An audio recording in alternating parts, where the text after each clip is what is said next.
Halo, selamat pagi semua. Apa kabar? Ibu berharap kalian baik-baik saja. Sekarang kita masuk pada pelajaran IPS bab 2 di bagian B, yaitu globalisasi. Pada materi sebelumnya, kita telah membahas tentang perubahan sosial budaya. Proses perubahan sosial budaya di era modern berkaitan erat dengan globalisasi. Globalisasi diambil dari kata global, yaitu universal. Apa yang dimaksud dengan globalisasi?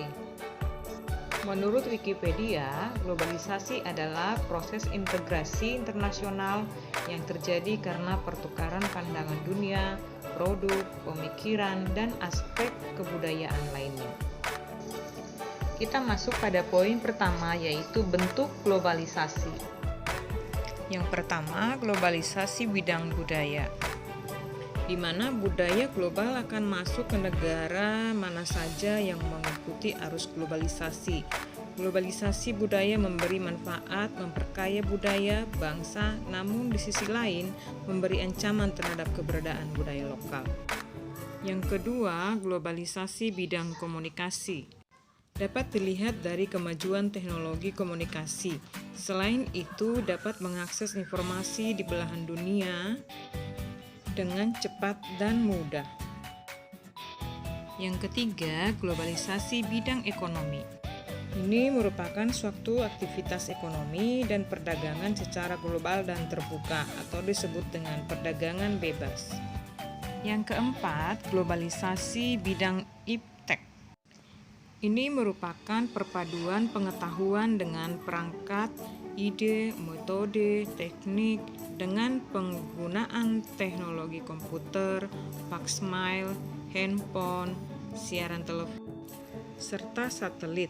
Tujuan utamanya adalah perubahan kehidupan masa depan manusia yang lebih baik. Yang kelima, globalisasi bidang transportasi.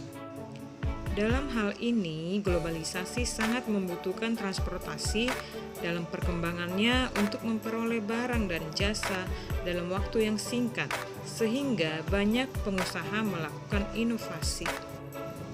Pada bagian kedua, kita akan membahas tentang dampak globalisasi. Dampak globalisasi dibagi menjadi dua. Pertama, dampak positif globalisasi. 1. Berkembangnya ilmu pengetahuan dan teknologi. Yang kedua, meningkatkan efektivitas dan efisiensi. Yang ketiga, perekonomian suatu negara semakin meningkat. Yang keempat, meningkatnya taraf hidup masyarakat. Yang kelima, komunikasi semakin cepat dan mudah. Yang keenam, berkembangnya dunia pariwisata. Dan yang ketujuh, perkembangan alat komunikasi dan keterbukaan informasi. Yang kedua, dampak negatif globalisasi. 1. Westernisasi.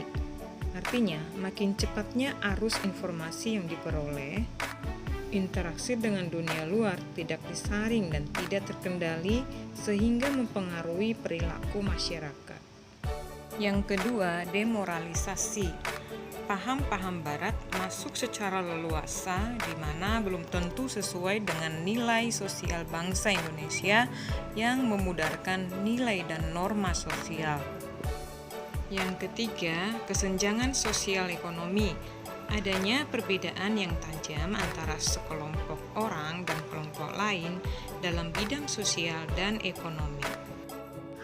Yang keempat, kriminalitas merupakan dampak lanjutan dari segala macam masalah sosial sebagai akibat dari kehidupan di era globalisasi.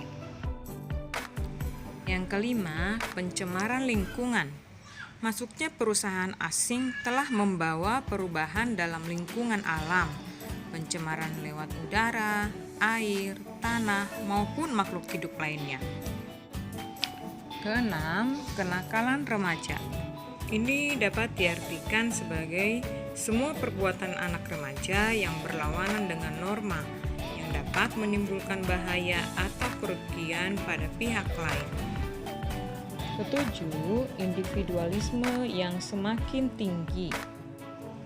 Ini menyangkut perilaku seseorang yang mementingkan diri sendiri dan tidak mau tahu urusan orang lain. Sampai di sini materi kita hari ini. Ibu berharap kalian mengerti dan selanjutnya PS hari ini Ibu ambil dari buku cetak halaman 126. Soalnya yang nomor 3 ya.